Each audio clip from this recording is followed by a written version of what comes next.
Yeah, you're fine. Good morning. We are in Senate Judiciary. It's May 15th. We're back with our old friend S12. That is being voted on in the House tomorrow. Oh, yeah. Out of the So going to the floor soon, but either way, it's coming back here shortly. We have Ledge Council here to provide a walkthrough of the House changes.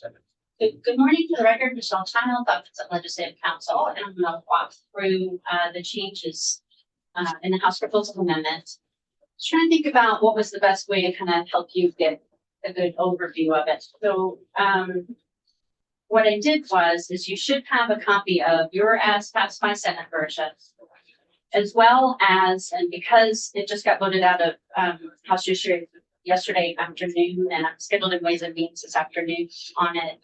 It hasn't made it to the floor yet. We're going to see that you should have a copy of draft 4.1 of the House Judiciary Amendment. And then what I did is I highlighted the areas that are different, or really kind of substantively different, so you can see the policy changes. So I'm going to start working on, but I should have both those documents there if you want to kind of refer to the Senate language.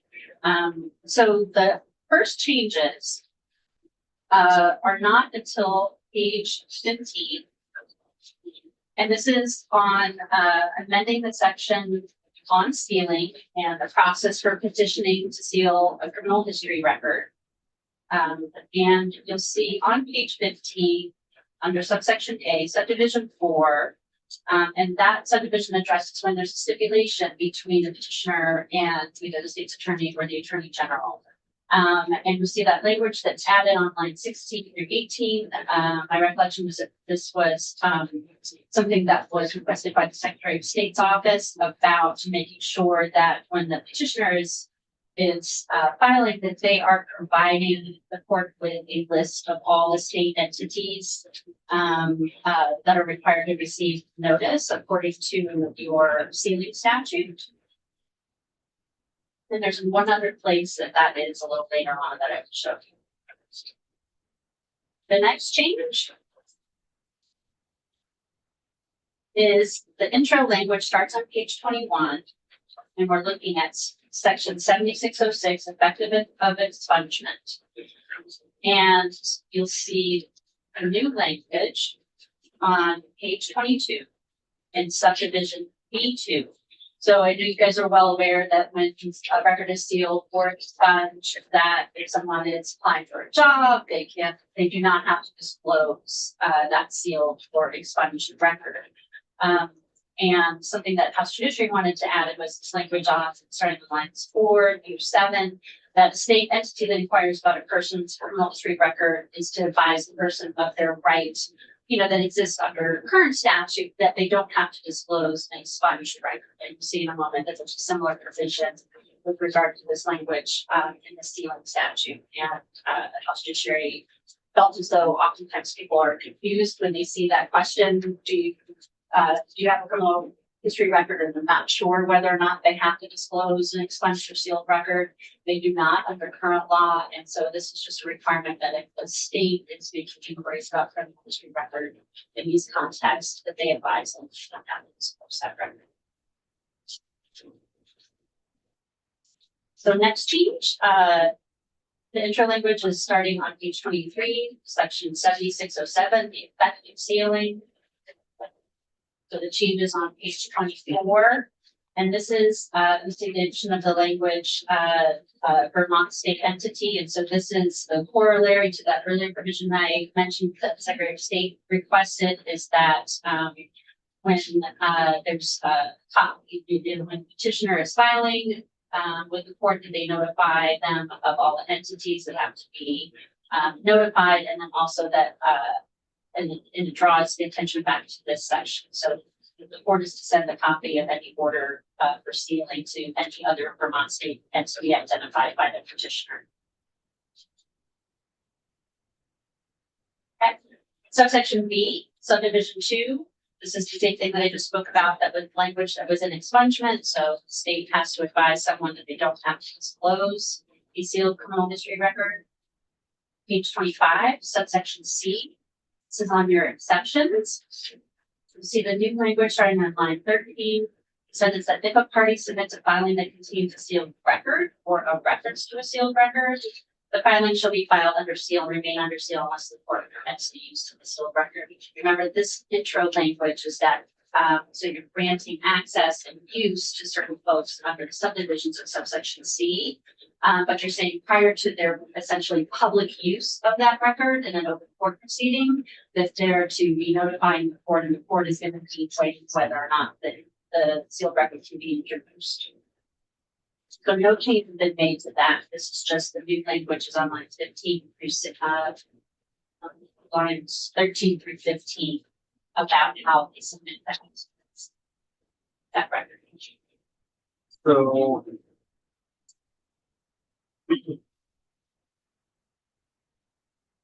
feel like I have a question, and I don't know what it is yet of that section. Speaking of We'll be here all morning, so I do have a quick comment. Could you define or give me some examples of a party that's kind of fraud, a party? Yeah, anyone who's using it, right?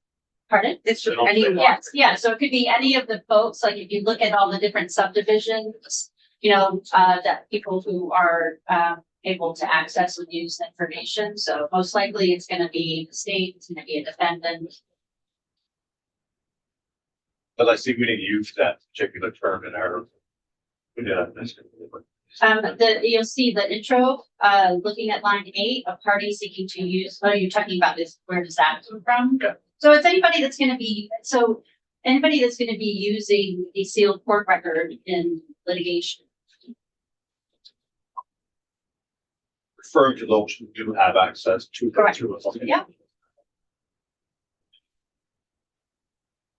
So now moving down to the specific exception. So looking at subdivision 1. And you'll see that language is that you already had in there that a party who is an entity that's an app or a person that possesses a sealed record or an attorney for such an entity or person can continue to use the record for any claim arising out of the same incident. So they can use it for litigation. And then the two language on the top of page 26 on line 2, including the use of a record in reasonable anticipation of litigation. This was requested by the Attorney General's office. And I think you have, Todd couldn't be here today, but I think he submitted some written testimony. And this was in the situation of, let's say you had someone was alleging some type of incident with a law enforcement officer, the state's party is responding, and they are looking at that record in anticipation of litigation. So it may not actually be filed. It may be something that they can kind of work out prior to litigation, but I'm sure you probably can address that a little more. Subdivision 2, so this is pretty substantially different. Remember that the Senate, what they did is you came up with a system where you kind of separated out criminal justice agencies and the Attorney General's office filing a petition to use sealed criminal history record. And you had a separate provision for defense attorney applying to use a sealed criminal history record in the assistance of their defense. And then you had third provision around law enforcement using it in extreme circumstances. Which page do you want? Sure. I'm just talking about like what you had. And so if you look at the as passed by Senate version, it's on page 25. If you look at the House amendment, it's on page 26. So we're looking at subdivision 2. And so the House has gone with, in general, the language that is already available for criminal justice agencies. It still keeps the addition that both of you have about the inclusion of the Attorney General because they don't fit the definition of a criminal justice agency. And they are permitted to use sealed criminal history records for criminal justice purposes. And again, I was just mentioning kind of what you had in there because you kind of had it broken out into 3 separate groups. Subdivision 3, line 7, is that a defendant may use a sealed criminal history record in the defendant's criminal proceeding. So you have those state can use it, under subdivision 2, and then, for parity, kind of being used to record in the policy.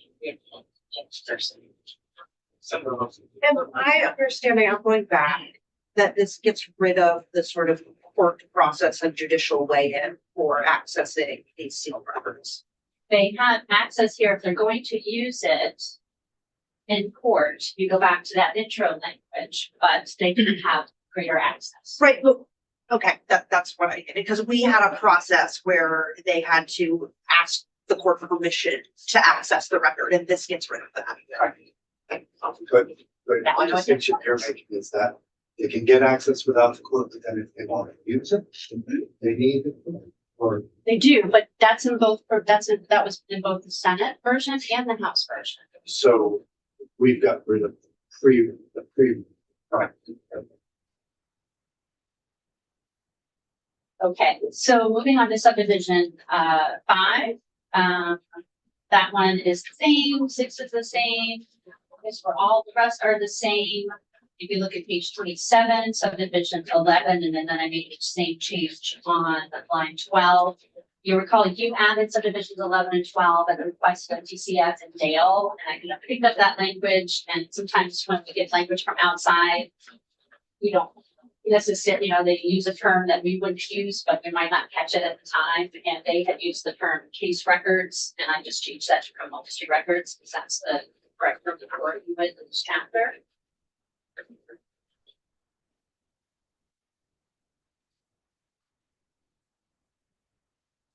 Next change is on page 34, House Proposal Amendment, so section 2.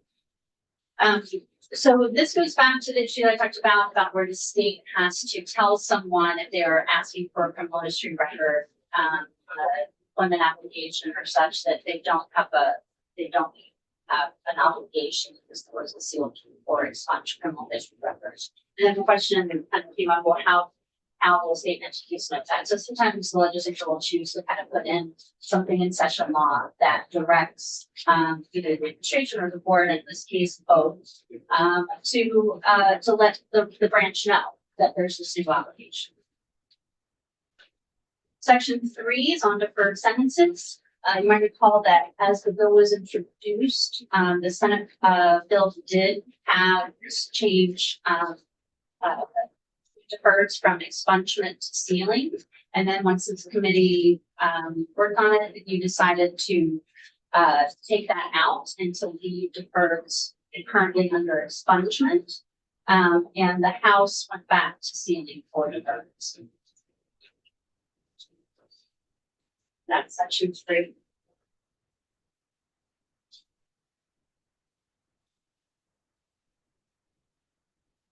So page 38, section 4 is just session law clarifying that for purposes of the deferred, it's only going to be prospective, right? So anybody who's prior to effective date of the act of July 1st would still be under the old law. It's not going to affect anyone who's already agreed to a deferred sentence, asserting that deferred sentence would only be July 1st.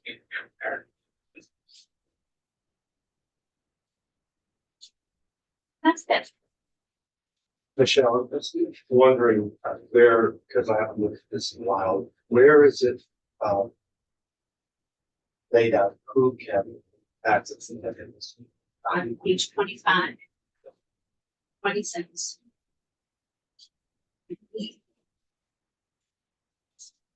So it's subsection C of 7607. And you see that language in subsection C that's not highlighted. That was the same as in the Senate with regard to if you're going to be using the record in court, you go before the judge, notify them that you'd like to use the sealed record, and the court will weigh whether or not the sealed record can be amended. But, and I'm probably looking at it now, see, but where does it say who exactly can access this? So in the subdivisions below, so starting on line 20, on page 25, so subdivision 1 is when person or entity is using it in litigation. Subdivision 2 is the criminal justice agencies, 3 is the defendant, and the other provisions. And I think we were talking about right before we came in, if you recall that Senate version, it was that for the state to be using it, it was you want to report and request access, and then same for defense attorney, and then there was a specific provision around law enforcement access, pursuant to. But this doesn't, so state entity is used elsewhere in the bill. It's not any state entity that can access, only criminal justice agency as defined Well, in general. well, under subdivision 2, if you're talking about criminal justice agencies and the AG can access. Yeah. But let's say if you're talking about subdivision 1, it could be any entities, or it could be that the AG's office is representing an agency. They have litigation that they've been notified is coming or whatever. They're looking at the case. They're trying to address that particular case. They're being sued for safety for any particular reason. They would be able to access it in defense.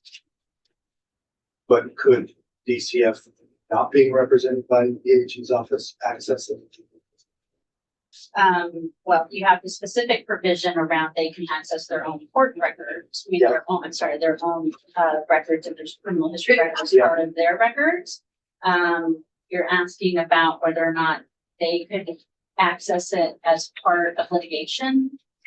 No, just in the normal run of things. No. Okay. No, unless it fit under that exception, like under subdivision 11. No, one's only pertains to litigation that's been filed or anticipation of litigation. So, Michelle, this question might have just been answered, but I was reading through this. I'm just paying attention to what you're saying, but I'm looking at line 7 and 8 on page 26. Am I understanding that correctly? That if a defense attorney knows that a witness or a victim in a case has a sealed record, and in that sealed record are either convictions for violent offenses or convictions for lying to law enforcement, and the defense attorney wants to use those in litigation for their client, would that defense attorney be able to access those sealed records that are attached to whatever victim or witness is involved in the case?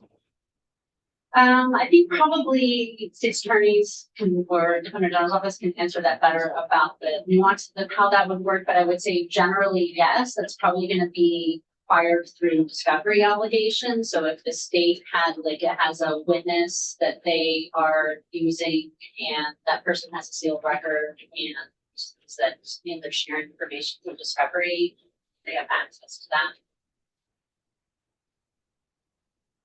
Because I do know there was issue previously regarding discovery and some conflicts in terms of what can be shared through discovery if it's a sealed record.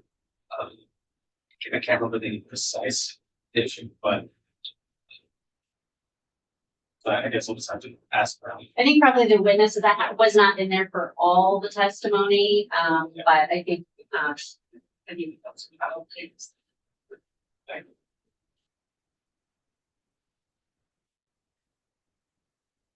Anything else on the show?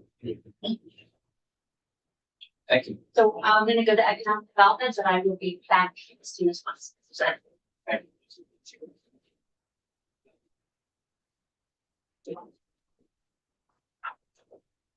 Did you say he answered one? Did he answer one of five? Yeah. Representative Dolan.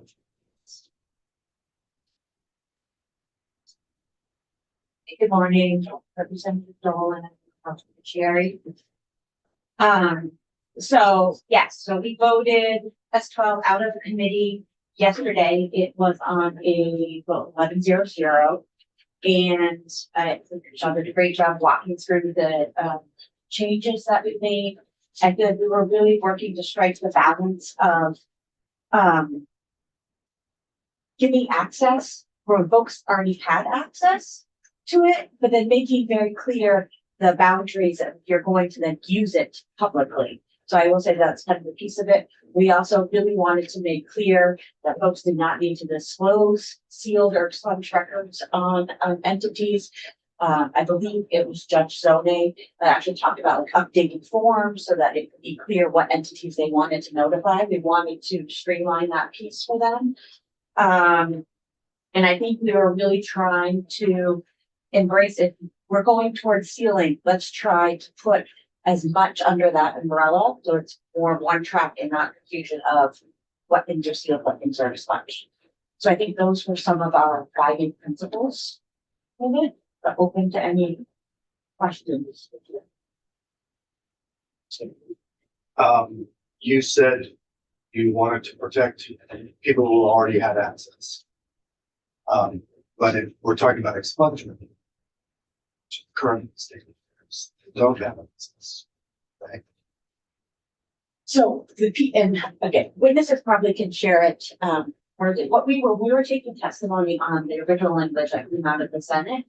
I think for us, it became hard to distinguish between access and use of it. And I think it was more so on law enforcement. I feel like we really got into a conversation of that is, that access was very easy. Like it's just there, like they have access to it. And so to not be able to see that or use it, how are we going to figure out a mechanism to be able to make that happen? And so that's where we said, like, okay, so you can access it, see it, but then you're not able to use it in court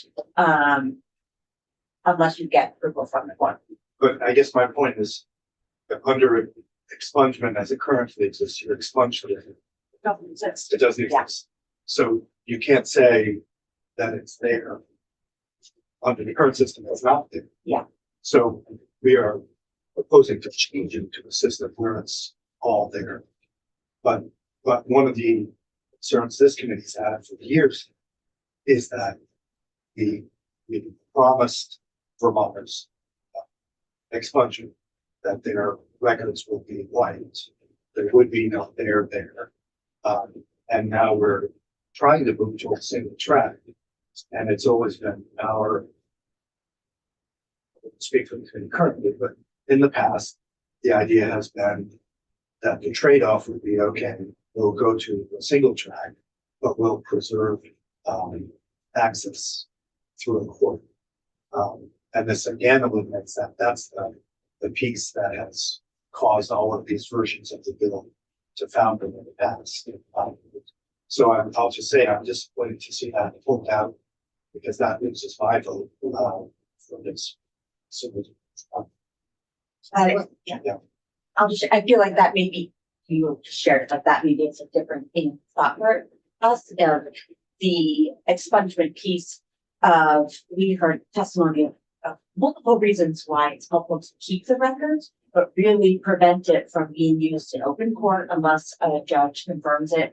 And also that it can continue not to be used for education, work, and employment purposes, that is the huge benefits of it. So I would agree that we're maybe on different pages for that.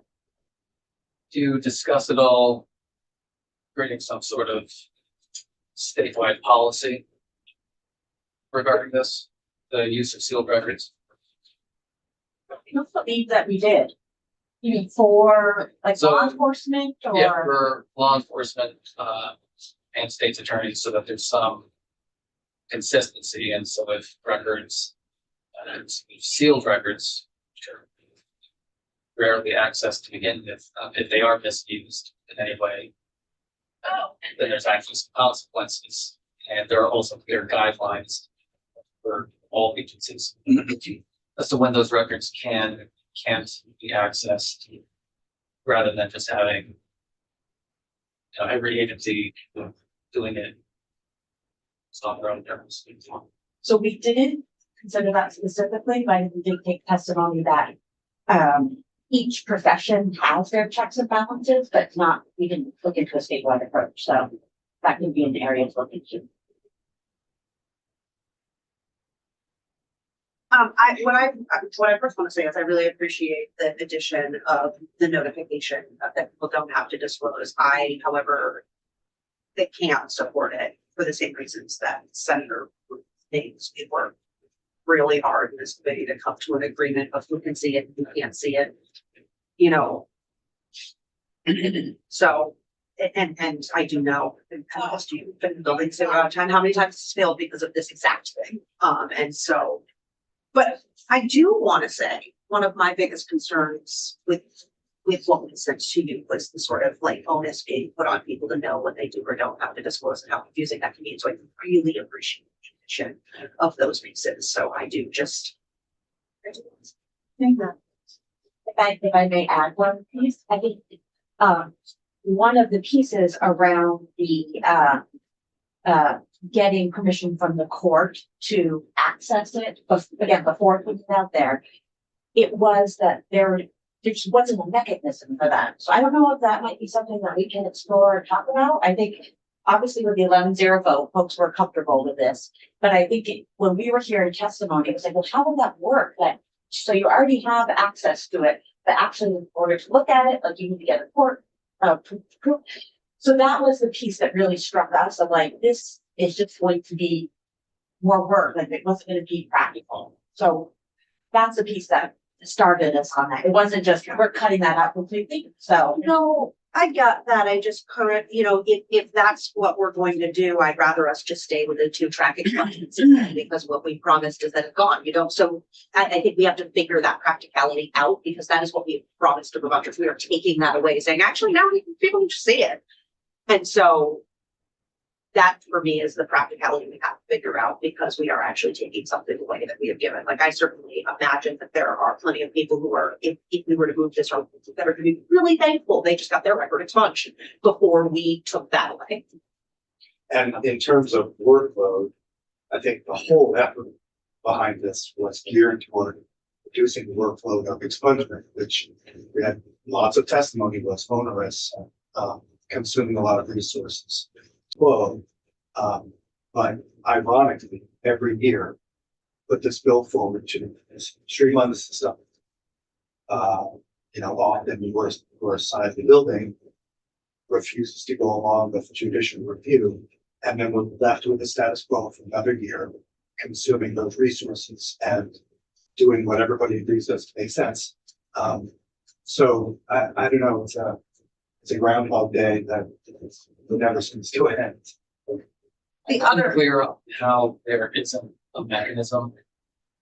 I'm looking at what we passed, page 25, lines 14, 19, 25. on the. Oh, as for the part of half. the- So without me having it in front of me, and I guess I would maybe ask witnesses to share too. And again, I think what I'm remembering is more of law enforcement. We went all into like Valcour and that kind of thing, that it pops up, they see it, right? If you pull somebody over, you're gonna run it and you're gonna see that. And how is, you have to get a portal where you can see it, like it's there, it's within people's systems, they have this knowledge and information.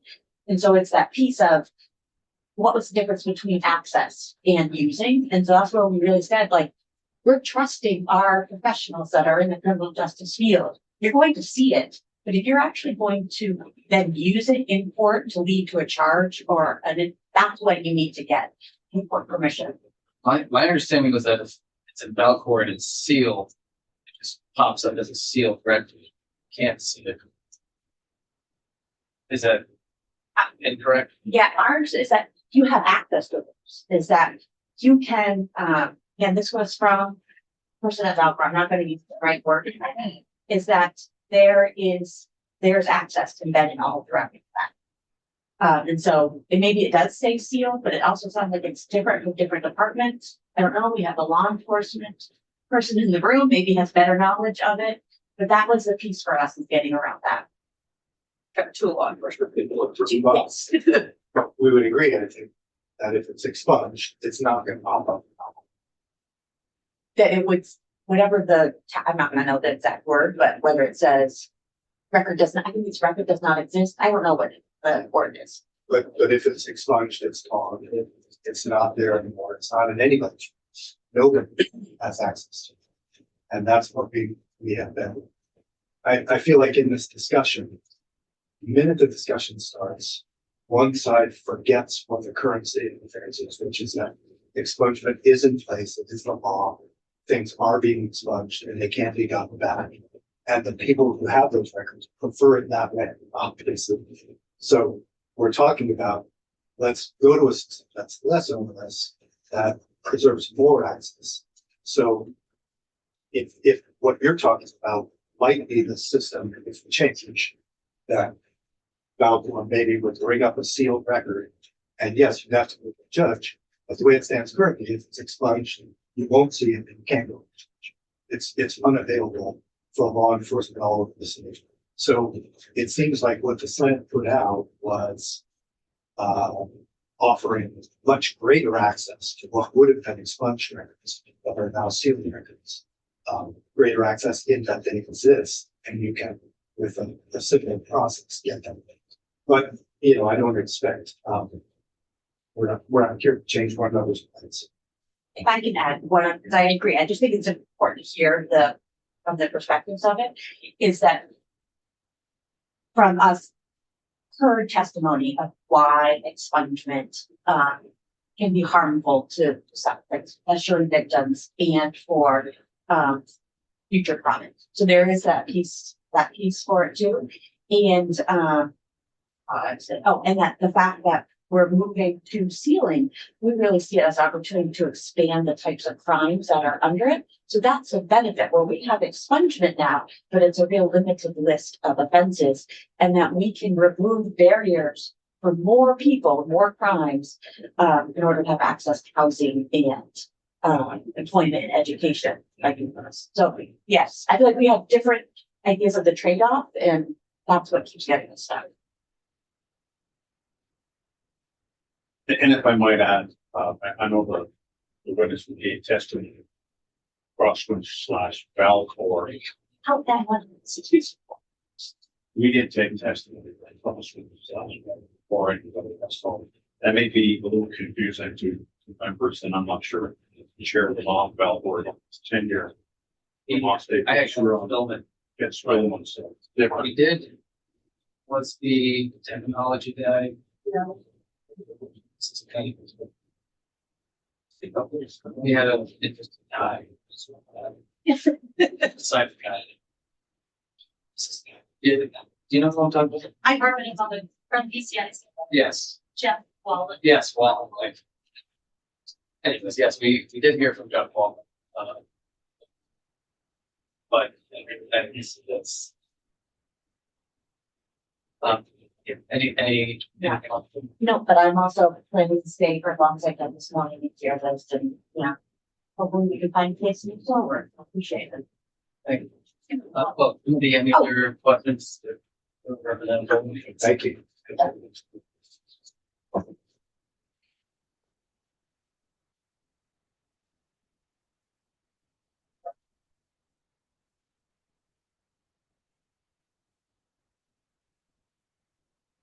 Let's join us. Love to. What was the happiest of this? Well, when good morning, Kim McMahon, Department of State's Attorney Sheriffs. I am happy because I think we are so close. And I realize that there is some possible hesitancy or dislike of some of the changes that were made on the House side. And I may not convince anyone differently, but I would just like to talk through a little bit of some of the testimony that came out on the House side that this committee didn't have the opportunity to hear, at least in this session. Historically, I know you've had a lot of testimony that I'm not aware of, so maybe you have heard all of it, and again, this may not convince you one way or another. But when we left here with the Senate version, my department and the Department of Public Safety and some others did indicate that there was going to be an issue with the word access in the Senate version, and that was something we wanted to sort out on the House side, that this judicial review was added, something that our department was okay with. Like if then things were moving forward, we were okay with that.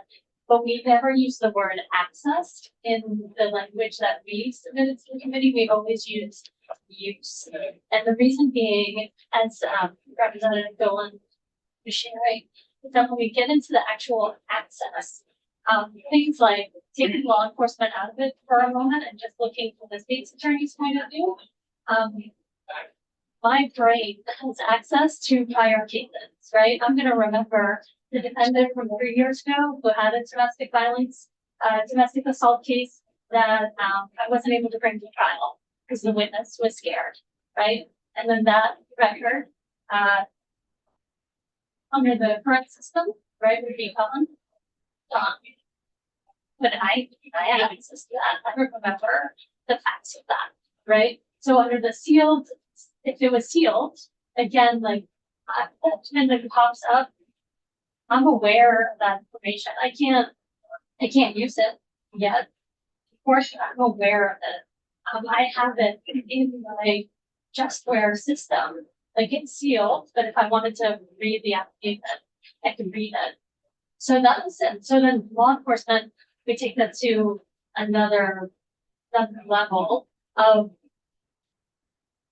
and you're correct, Valcourt, it'll pop up as sealed. The officer on the road is not able to go deep dive in the road. They don't have time for that. But they reach back out to dispatch. Dispatch can start pulling more information if there's a safety issue. If you're going to a home and you're like, that we've had a number of violent encounters at that particular home. Maybe you don't want to go in on your own. Maybe some of those records are sealed. Those are the type of sealed records where access to that information is going to be important to the officer, right? Can't use it in court, right? But is aware of it and it should be aware of it. And sorry. But to be eligible for expungement, it would have had to have been in the past, like, so it wouldn't be like yesterday, there was an event here that's sealed.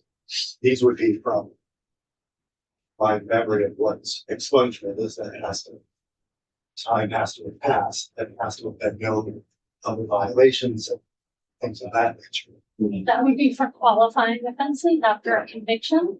But if some charge, if the judge doesn't find probable cause, or there's an acquittal at trial, or we're not able to, there's a dismissal.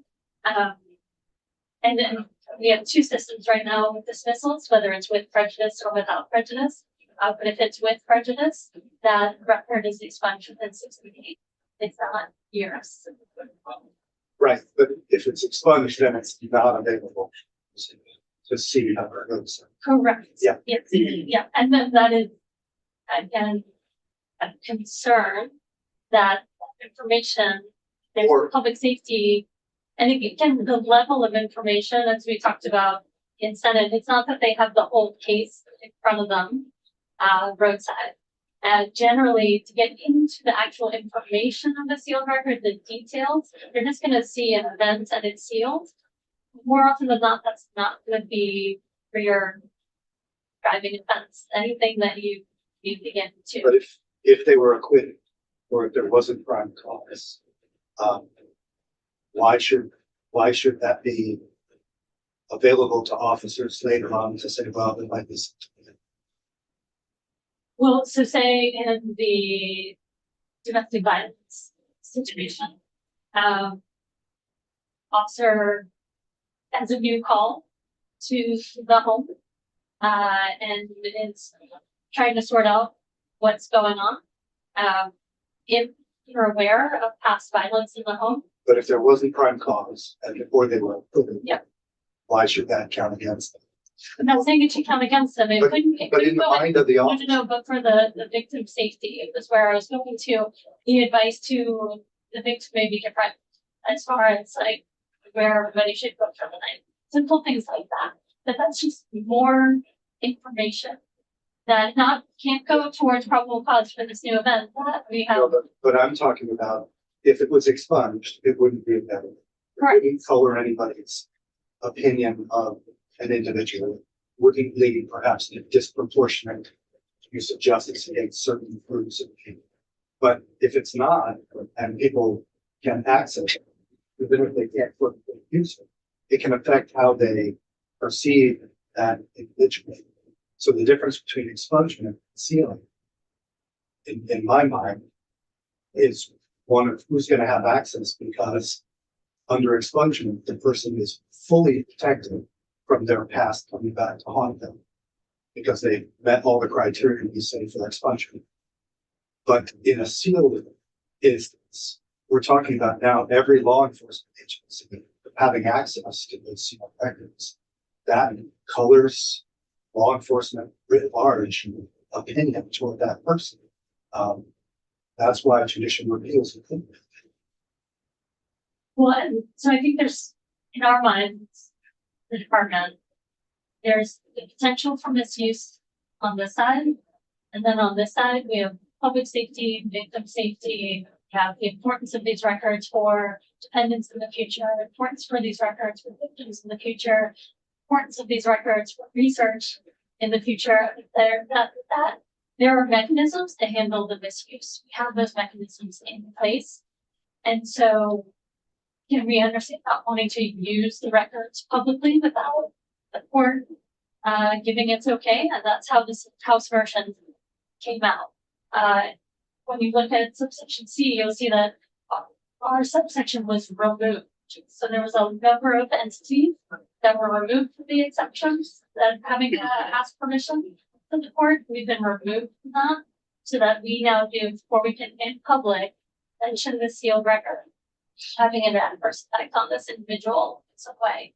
We have to ask the court's permission. Right, but back to the access question.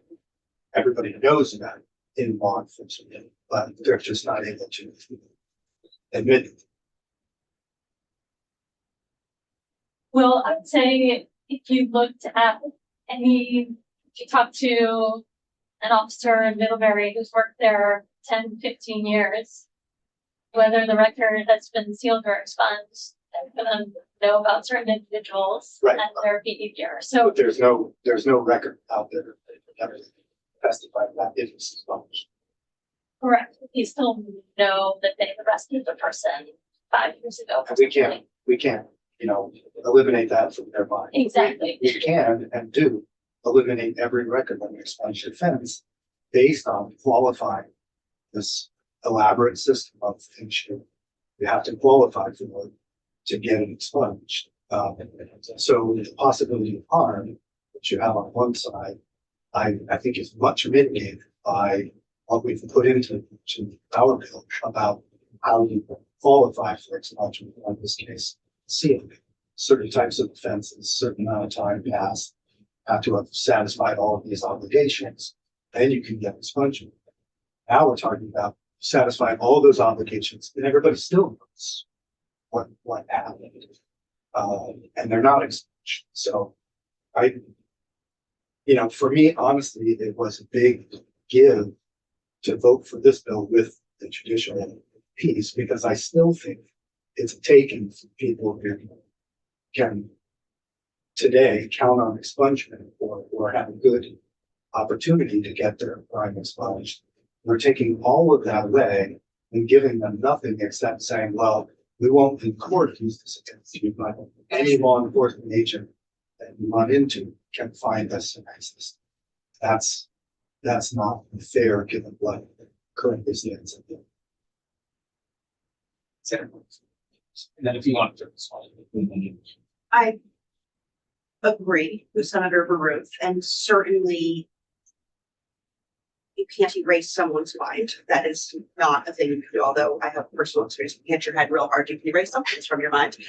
But we can prevent the future people from having that information. We can prevent as time goes on, fewer and fewer people there who remember, like, I agree wholeheartedly. I also would say that under our criminal justice system, theoretically, you are innocent until proven guilty. If you are acquitted, you are innocent and you should have all of the rights of a person who is innocent.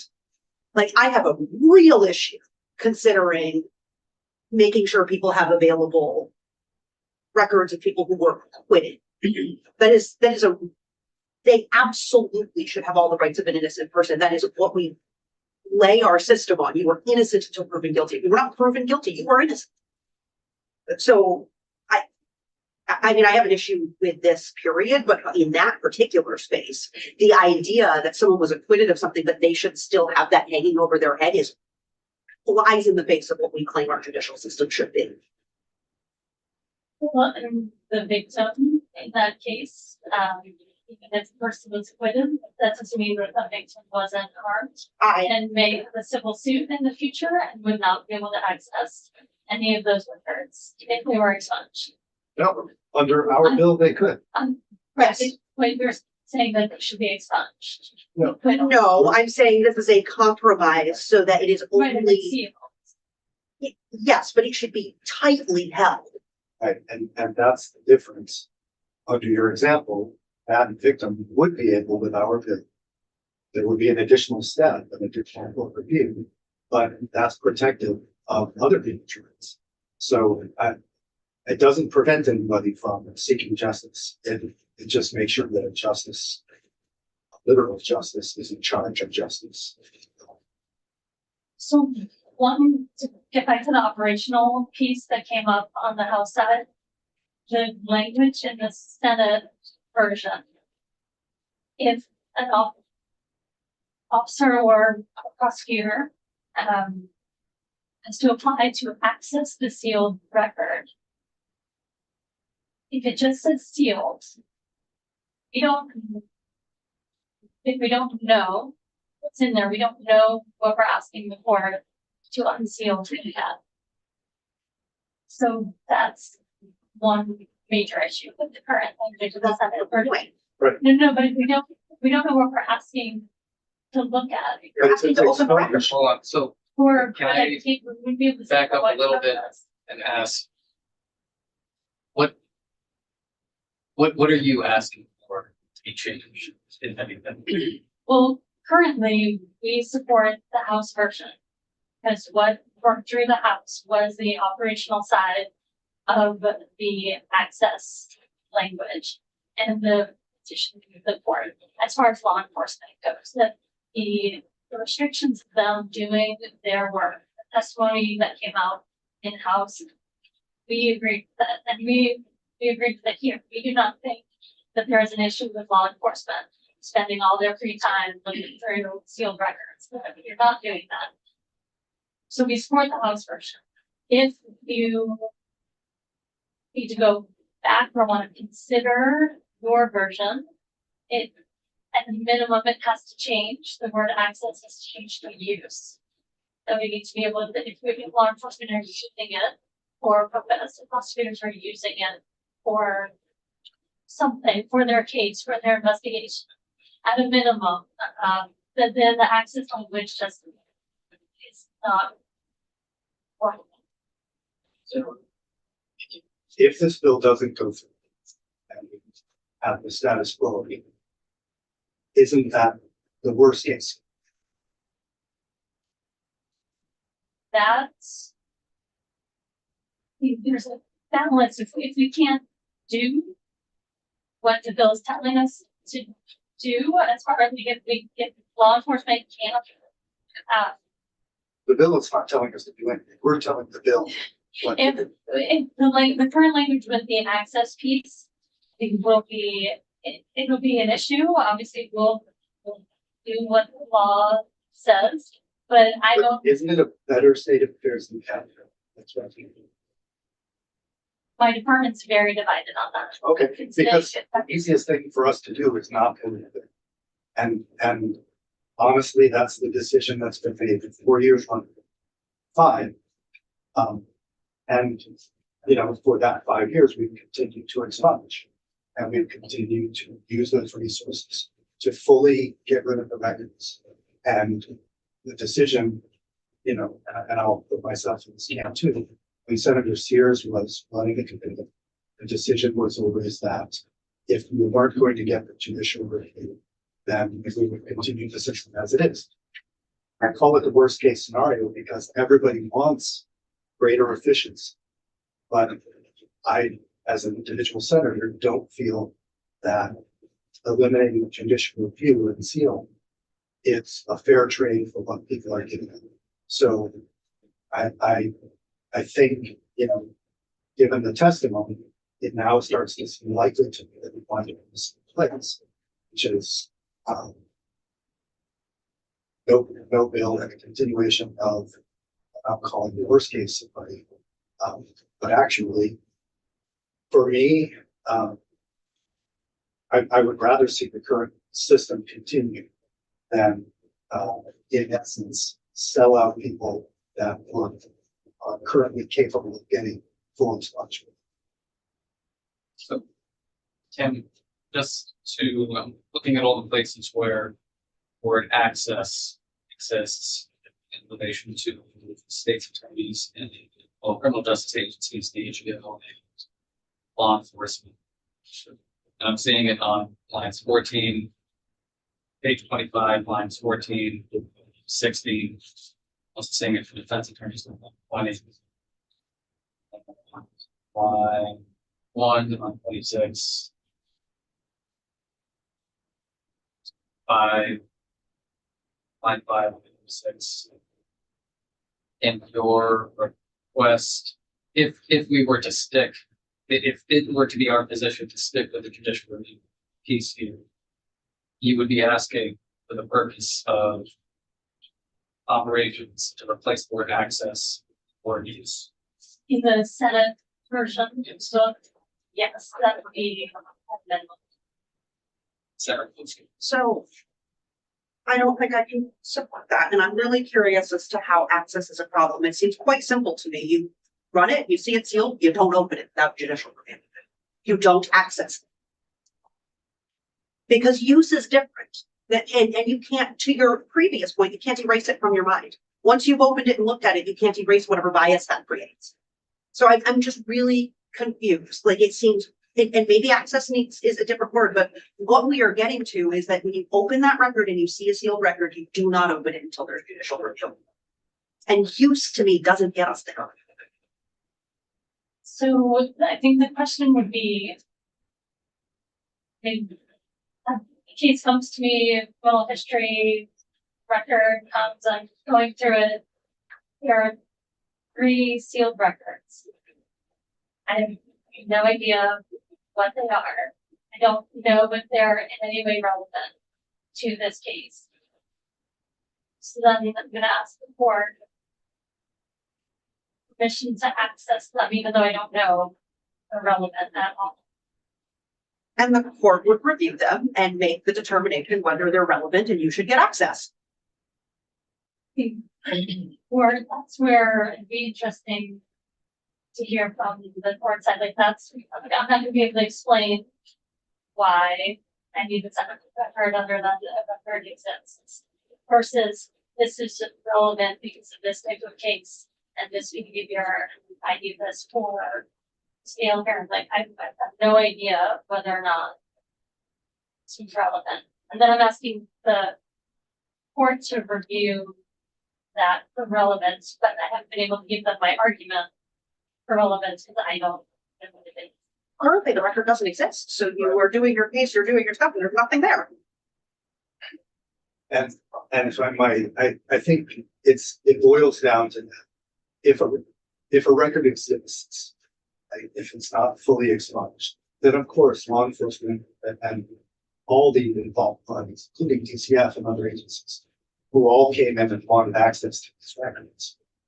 We live in an information society, so knowing that there's information there, of course, everybody wants it because they want to make informed decisions, you know, for whatever their mission is, public safety, whatever. But what exists in law now is complete expungement. And under that system, it does exist. And it truly does exist, not just we're saying it doesn't exist. it doesn't exist.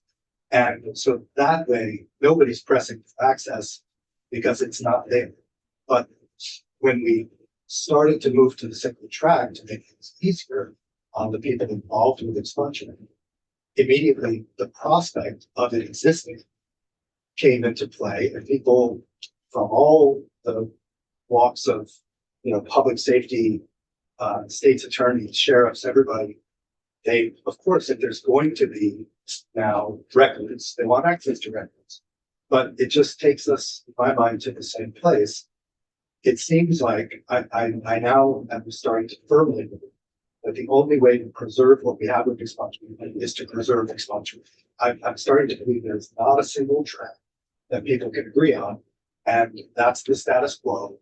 And, I think it's a shame because we've spent thousands of hours of committee time and your time and witnesses time, but it doesn't seem to ever register with people that we're moving from a system where, you keep talking about the victims. I also view the people who have gone through expungement and are now getting it changed to, they qualify for expungement, now getting it changed to ceiling. That's a victimization in a way too, because now instead of getting what other people yesterday were able to get, which was complete expungement, they're getting a ceiling, which every law enforcement agency can still see. So I think we could go around endlessly, but I think it all goes back to that one problem of whether the records physically exist or not, and whether law enforcement and the community is willing to accept that they will need a judge access them. So I fully think effort has been worthwhile, but it just seems like a failed effort to make this one the single term. It's my last point I'll leave you with, and again, fully understanding that I'm not likely going to sway you with any magical words at this point. There are guardrails in place for law enforcement, and there are repercussions if they misuse criminal history record. That exists, and if that needs to be laid out more clearly for the law enforcement knows it, they lose their ability to access Valcourt. They misuse using Valcourt. Those cases are easy to prove because they leave thumbprints all over accessing records, dates, times, everything's there. Those mechanisms exist if we think someone's misusing records, and I just need to remind the committee of that. That needs to be more explicitly stated through a policy or otherwise. The enforcement is there to correct officers who do misuse records. So we just need I want to be clear. I mean, I certainly don't want people misusing records, but that's not actually my foundational concern here, is that there's going to be rampant misuse. My foundational concern is that if you have information, it changes the way you approach situations. If I am going into a situation that I expect to go badly, I'm going to go in with my hackles up. I might make it go badly because I'm going in with this expectation that it's going to go a certain way. Like my concern. So no, it does not allay my concern, because my concern foundationally isn't that I think that law enforcement is going to wide scale misuse these records. It's also why I have fundamental issue with changing from access to use. It's not the use that I'm concerned about, it's the access.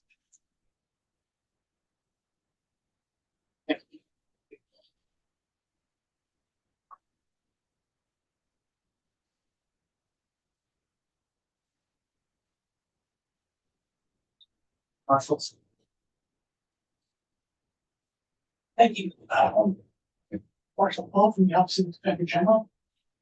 So before I get into sort of the bills, I want to just pick up where Attorney Vance left off on the issue of judicial review. And just want to kind of push back a little bit on the idea that judicial review of confidential records in order to determine even the ability to access them, that's something that's, difficult or novel. It's actually what we do as defense attorneys all the time, because there's a decision from the US Supreme Court called Pennsylvania v. Ritchie, and a decision from the Vermont Supreme Court on the same subject called State v. Rehkop, or Rehkop, R-E-H-K-O-P. And both of those cases deal with this exact topic that we're addressing, which is, in the course of a criminal case, how do people get access to records that are statutorily confidential? So not expunged, meaning they don't exist at all, but not public, but just protected by some statute. And what that case says, when anybody wants access to those files, prosecution or defense, that they can't access those files by going to the judge. The judge does what they call an in-camera review, meaning they view the records without anybody present. They determine what's relevant from those records and what's not. And so we rely on the judge to make that decision. And that's something we use all the time. Whenever we want to use educational records, it's actually, that's what I use most commonly, is because federal educational privacy laws keep those records confidential. But as somebody representing people a lot, those records are often very important in our case. So we do a Richard or Rehkop hearing to get access to those records. It's also, I think, that the actual case in Pennsylvania is about access to Pennsylvania Child Welfare Agency records protected under very similar statutory schemes. So I just want to address that is something that points to the idea of judicial review of access to statutorily confidential records is something that's been big in the law for over decades now. I think Richie and Rehkop have been decided, I want to say the 90s, early 2000s, so quite a while. As far as the bill goes as a whole, when this was introduced in the Senate, we opposed it. We felt that the as introduced version was gave far too much access to sealed records and didn't expand the scope of sealing substantially enough to make that trade-off worthwhile. By the time it got to the House, we changed our position because we saw that there were judicial oversight protections added in, and it preserved sealing or the expungement of different sentences, and preserved. We were okay. We went in and what we said in the House is, this isn't the best sealing expungement we've ever seen, and it's not the worst. And our position on it is kind of up in the air because we see a lot of trade-offs in this. And honestly, it leaves us in a place where we're really neither pro nor con against. And it's for a lot of the reasons that the committee has discussed, just sort of a balance of who has access and who doesn't. Some of the concerns that we raised were around the issue of, as the House changed it, said, okay, we're going to change it from the system of judicial review to a system of judicial review for use, but not judicial review for access. We stepped in and said, well, that causes some problems. It's one of the problems brought up is, the way that they had designed it upstairs was to say, in one version, that law enforcement agencies would have broad access to look at it and then same procedure if they want to use a sealed criminal history record for with the judge. The defense attorney could get access to a sealed criminal history record, but only if they knew what it was to ask for it. So essentially, the prosecutor's offices, departments, anyone qualified as a law enforcement agency and the attorney general's office could have a library of records to search. Defense attorneys would have access to the equivalent interlibrary level. Could go to the librarian and say, would you please give me this record? And they would determine whether or not they could get you that record. We felt that was inequitable and said, we need something changed to give us sort of equitable access if you're going to do this. There was a change in name then. This is a change, I think it's on page 25 or 26.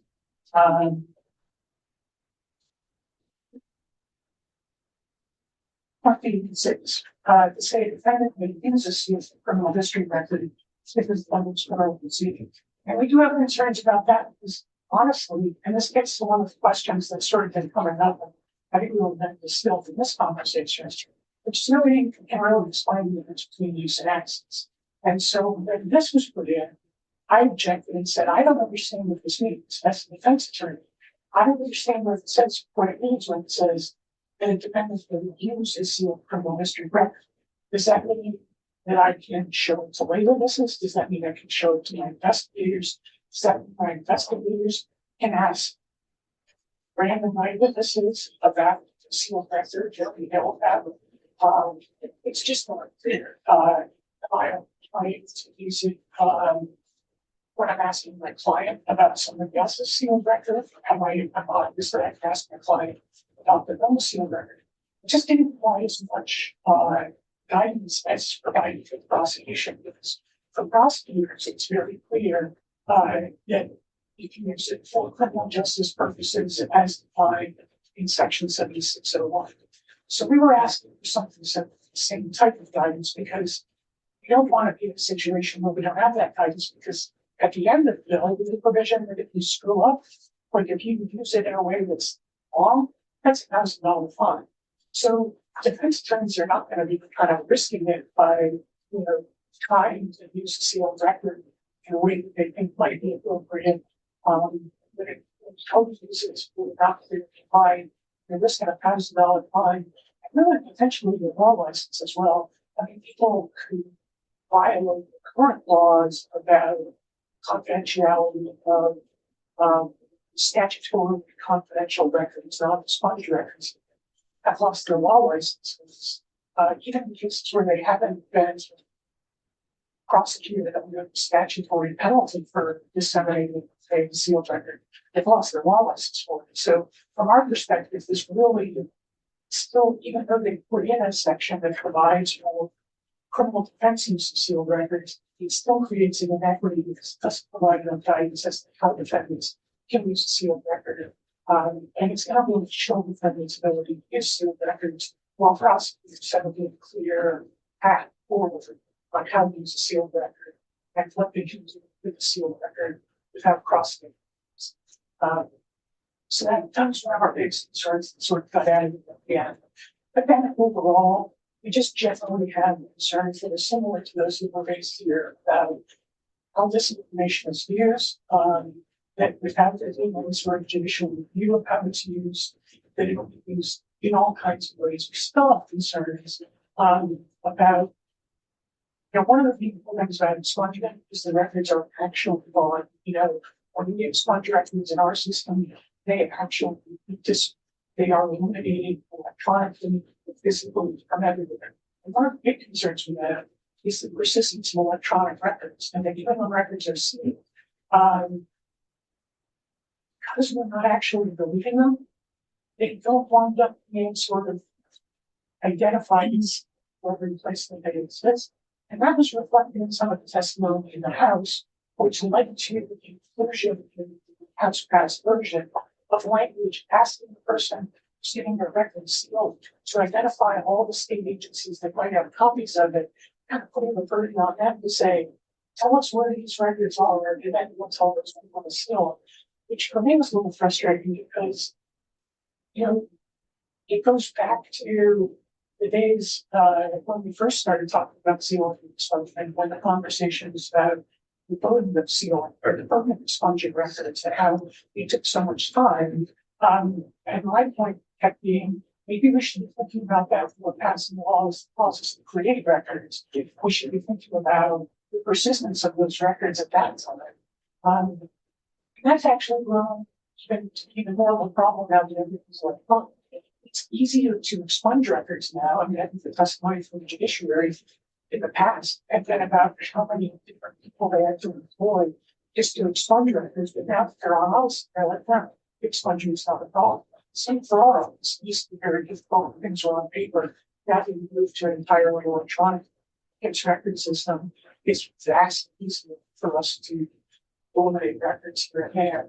But when records are sealed and kept electronically, and we have no idea where they are. And just as an example, I'd say there's one type of criminal case record that in every case is actually statutory confidential, and that is the sentence investigation reports prepared by Department of Corrections There's a statute that says that they must be confidential. There's a rule that says that they must be confidential to, and in the past, they were treated as very confidential. I remember when I started practice, you got handed a numbered copy of PSI, and at the end of the case, you had to turn back in your numbered copy.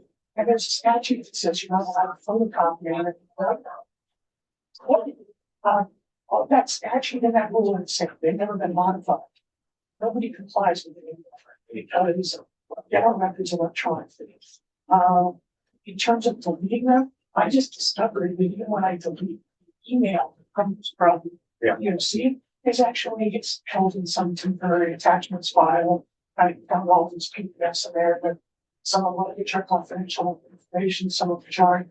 I imagine that's happening to everybody all over the state. And frankly, I've not had anybody ask me to return PSI in years, even though that remains the rule. And so I do think that the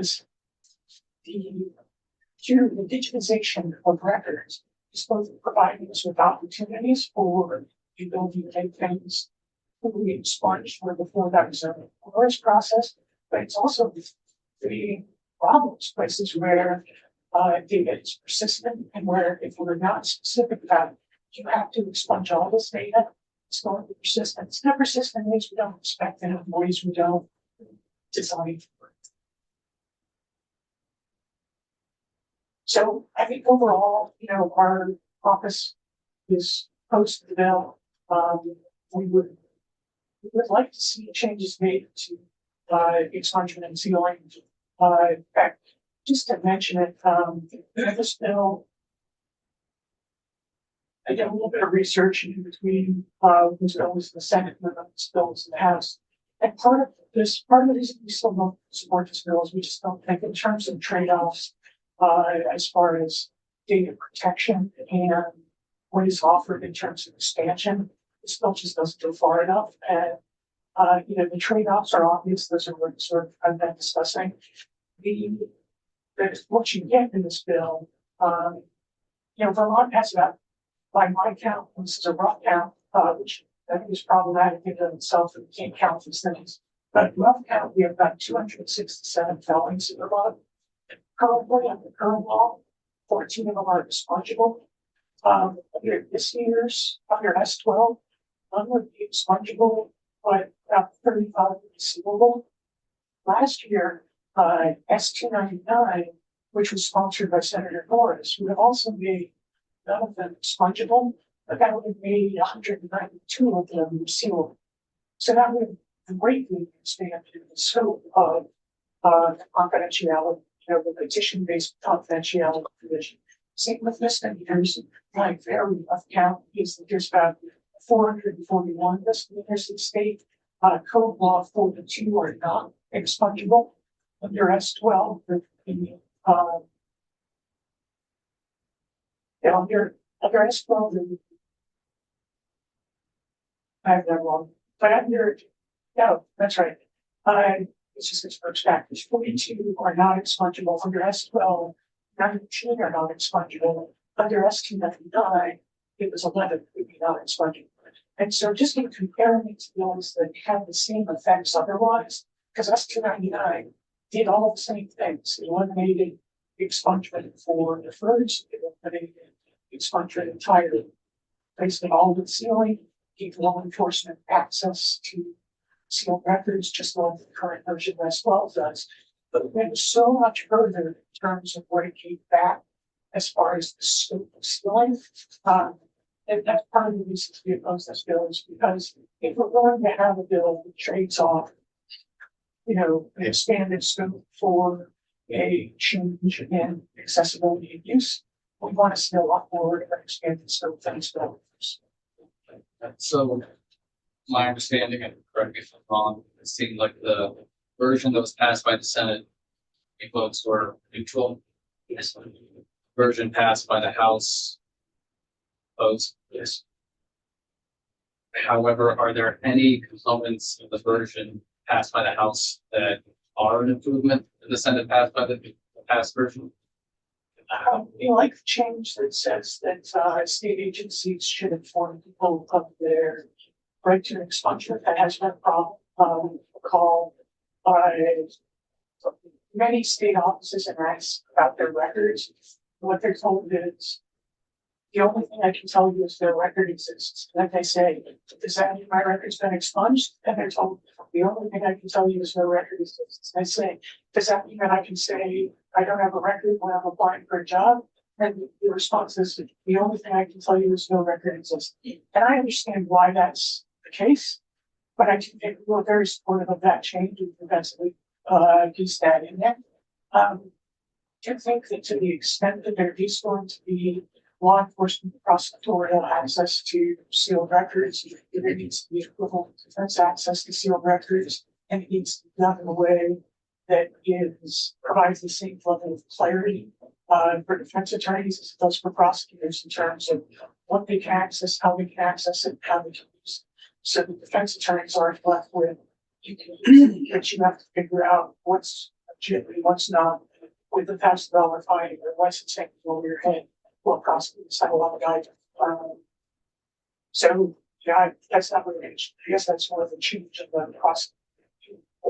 One part of it wants to add in to persist in this bill. Was the, sorry, continue. Yeah, go ahead. Was the Senate version not clear enough in terms of defense attorneys being able to access it? I think that the Senate version provided the defense attorneys could access it by petitioning through a court, and we figured that was fine because at that point you have a court's direction, but the court's going to. So whenever we do this with like educational records, courts often put restrictions on how to use it. So they say, okay, we're going to keep you relevant records, you can use them, but you can only use them these ways, or you can't just share it. Like, you know, these are going to be 5-member seal and things like that. So we were fine with that because we expected that when we petitioned for the record, that the court would give us guidance as to how to use the record. And if the court didn't give us guidance, we could probably ask for it or assume the court meant that was giving us free reign. So we're okay with that. But once the piece about judicial approval was removed, that guidance was removed. It was replaced with something that gave guidance to law enforcement agencies and AG, but didn't give guidance to the entities. Any questions? Very rapid. Thank you.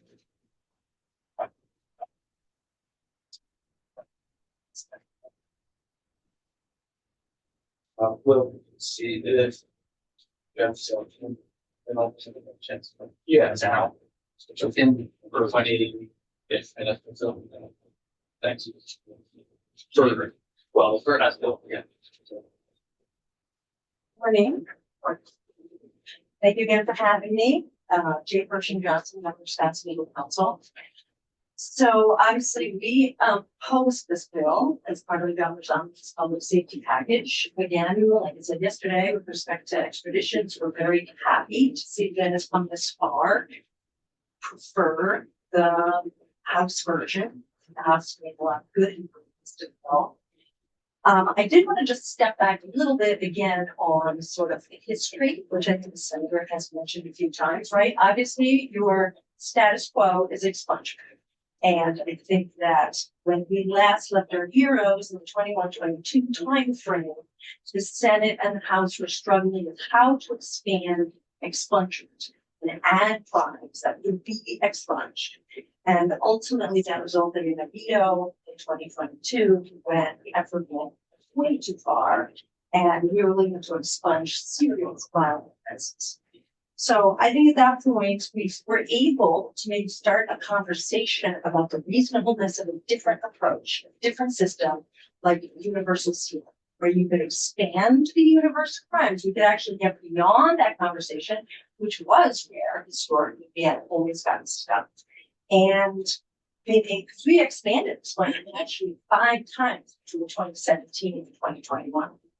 So but the push to continue to expand expungement for the erasure of records, I think became more and more clear to people was not a workable solution for the criminal justice system or for many other for justice purposes.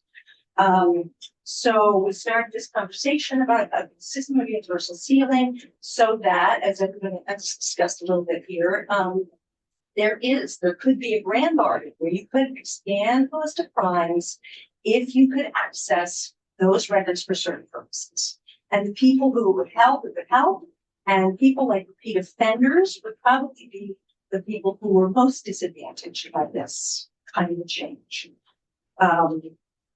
From our perspective, we have increasingly been looking at this issue from the lens of repeat offenses in our communities.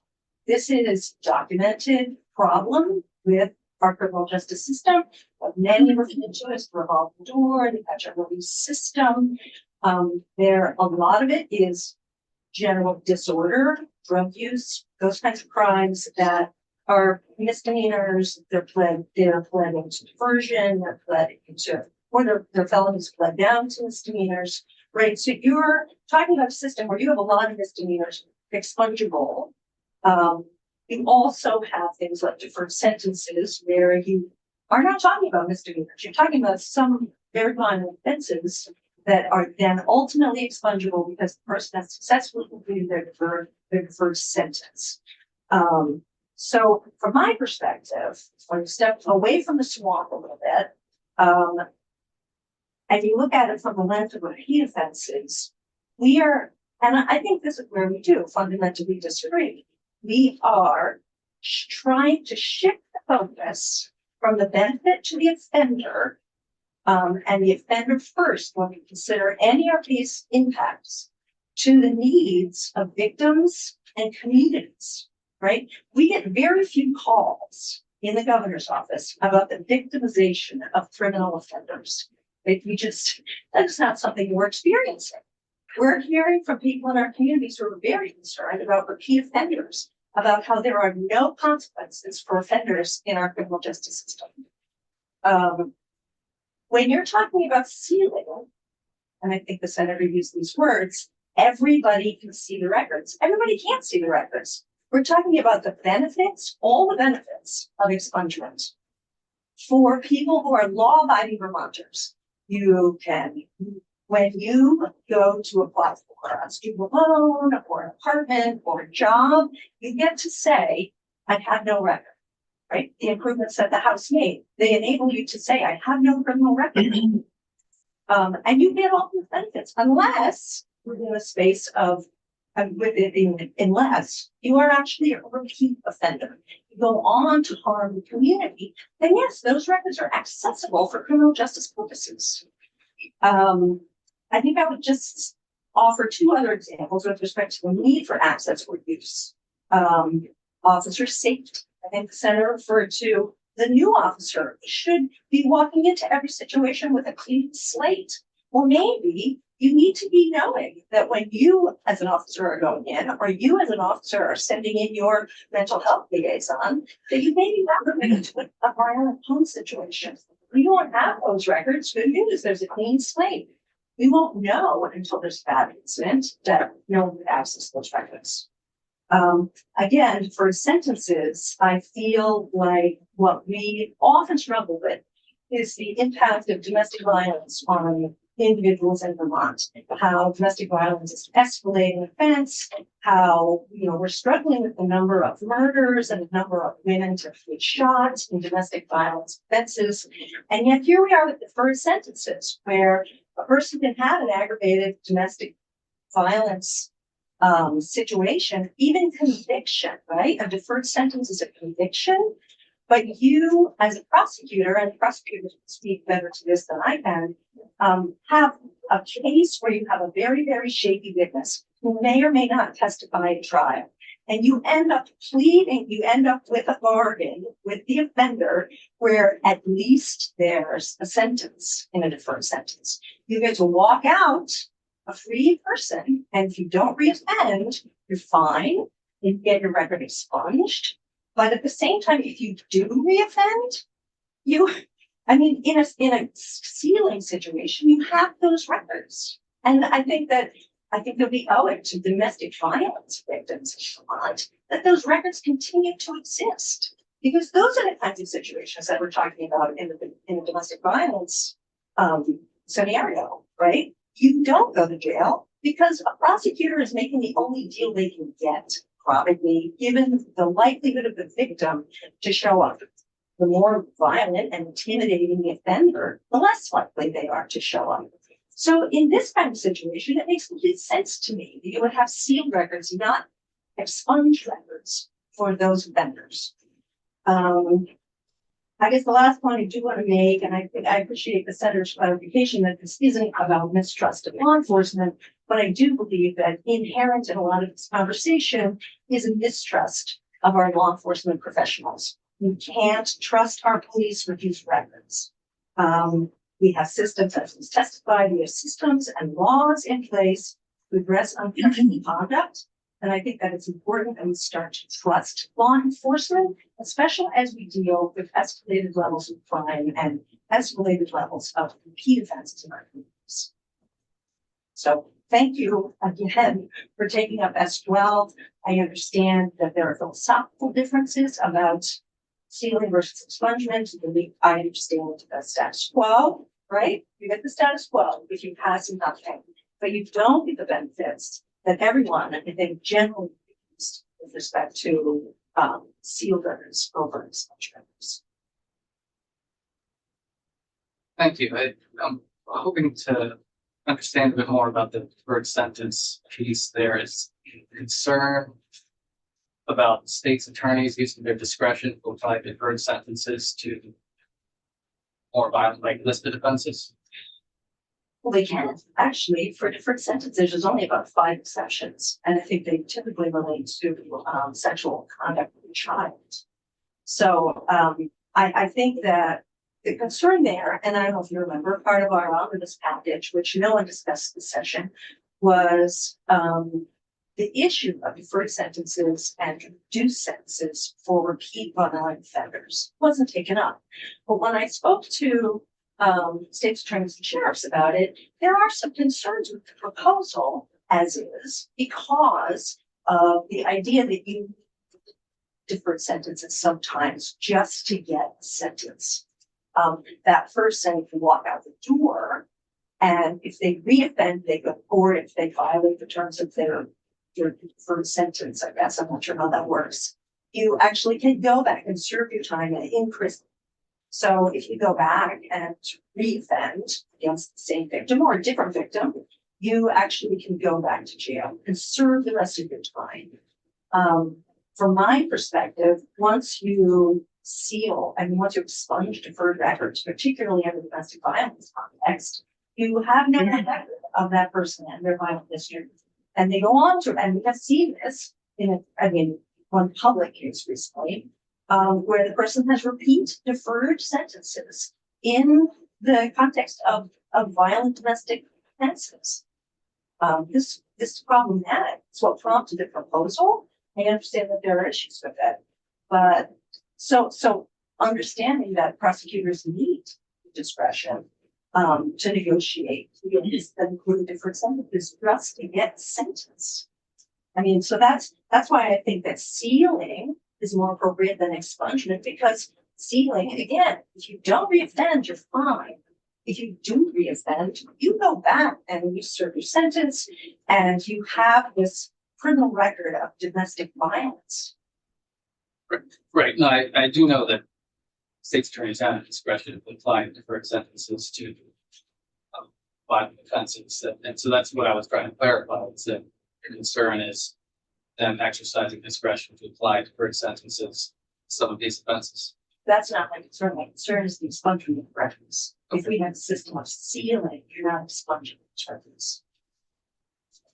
And the Senate had chosen to keep this system expunged, the records expunged. I think the defense bar actually supported that decision, but the House changed that to system of sealing, which I think makes a tremendous amount of sense.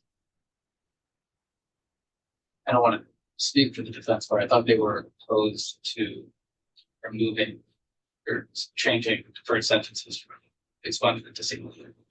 I'm sorry, And I, if I misspoke, they are looking for it.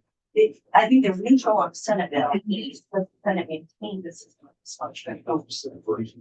yes.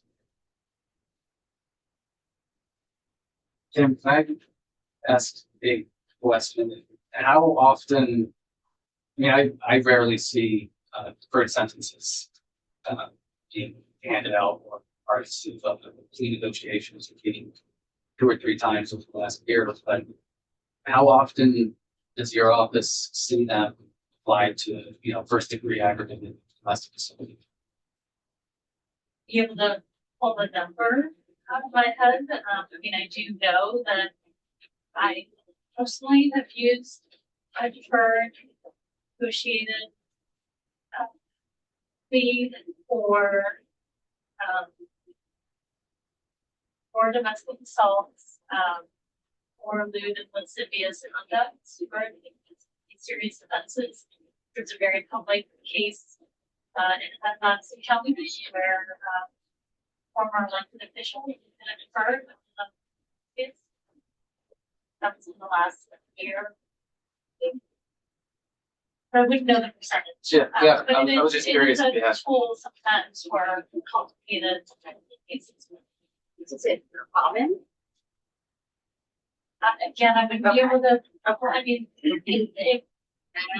it's a high risk, high reward plea agreement, so one that's, or I can talk to this, it comes with a lot of downsides for, especially serious offenses like that have a second assault 3 to life if you wind up violating the death.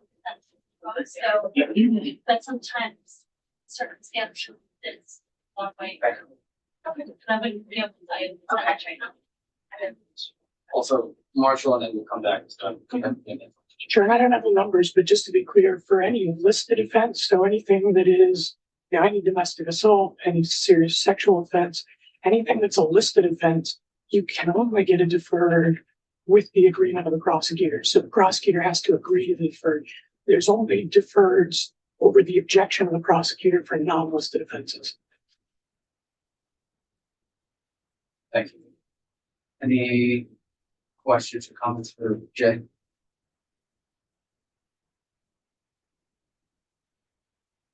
All right, well, thank you. Okay, thank you.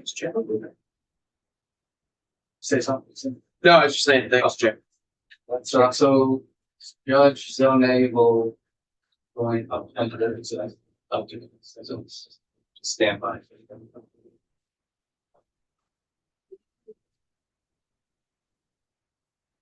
Yeah, still on. He's joining on the Zoom. Oh, okay.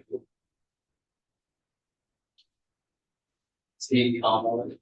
Not yet.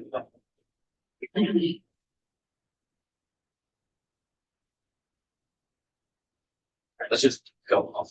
Or 3 minutes. I go.